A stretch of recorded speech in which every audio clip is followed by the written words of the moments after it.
tones of boys singing the team song in there. A pretty successful day for you too, Kenny. Yeah, it's been a while since I've sang the song, and I think what I'm after is consistency, and to sort of challenge themselves that regardless of the situation, regardless of whether it's a game which in that case was comfortable, or even if it's a training session, that you have standards that you set and try and maintain them standards, or even obviously then push them standards further forward. So I thought, especially at half time, we were comfortable, but I want them to think it's still 0-0, or even have an attitude that we get beat 1-0. That you want to keep switched on, and then the little things which I wanted was ball speed, and look to switch the play and look to try and penetrate behind. I thought there was a lot of positives there. Jakob had the game pretty well won after half an hour with finishing there. Well, I think he scored 4 in 8 minutes or something. I mean, Jakob's can be lethal with his movement, and I thought I'd try something different with Lucas drifting to spaces around him to give us a different option, and especially take a little bit of the physical side off it for Jakob as well, because Jakob's bright when he drops into deeper spaces. So it was good, and it's something which Jakob's needed is quicker support, to take that sort of pressure off him. So I thought the overall was good. Quite a lot of young players involved as well, and all the game time they're getting is giving them more experience for the future. So the overall was good, positive. Is Jakob the best striker in the league, do you think? Yeah, for me it is. Yeah, his movement is second to none. And he doesn't score every single time. No one does, but he's certainly lethal, and if you can identify his movement and release good passes, you'll get him in games on numbers of occasions, and he's a superb player. So. Good to get Nick Mearns back out there on the park at last time. Absolutely, yeah. Mearns, he's obviously had his issue with his foot, and he had an issue after a few minutes against Devonport, so it's been very frustrating for Nick.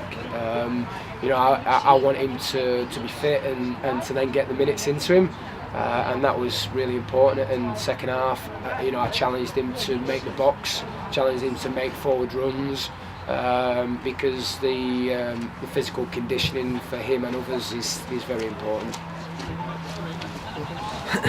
Must be disappointed then with him? Yeah, very disappointed. Look, Olympians showed the class today. We didn't help ourselves out by just making some really stupid errors and not clearing our lines basically, and they showed their quality and put it in the back of the net. How did you beat a bounce back from tell us about it?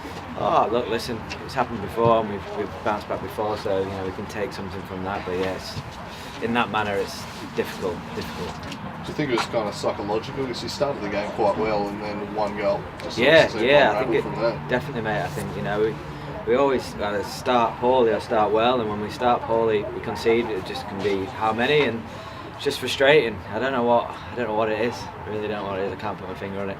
Maybe need a sports psychologist or something. What happened to the goalkeeper, Lockie? So we lost Lockie at half time. He just in one of the corners, I think he said he's groin or something like that. So he just said, I'm no good. We had to put Nathan Butler in there, who I actually think did an alright job. So he's a centre back. So. Obviously, wasn't made easy by 4 goals going in the space of about 5 or 6 minutes. Yeah, brutal. What do you need to do to kind of cut out one leading to multiple goals?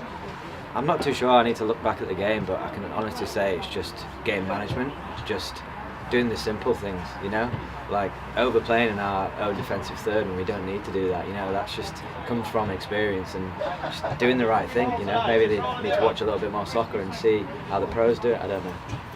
Ben, you had one player sent off and a substitute sent off as well. Yeah. Is there a lack of discipline, or what's behind that? I'm not really too sure what happened. I think it was a clumsy challenge by Aaron anyway on the pitch, and I don't know. I don't think he actually meant it, but anyway, he's got the red card, and then just pure frustration. I don't think it's discipline as such. Just really, trying to find a scapegoat, and look, it happened, so just got to move on, and I'm sure they'll have a word with them guys, especially the one on the bench, but the one in the game itself, I think it was just clumsy.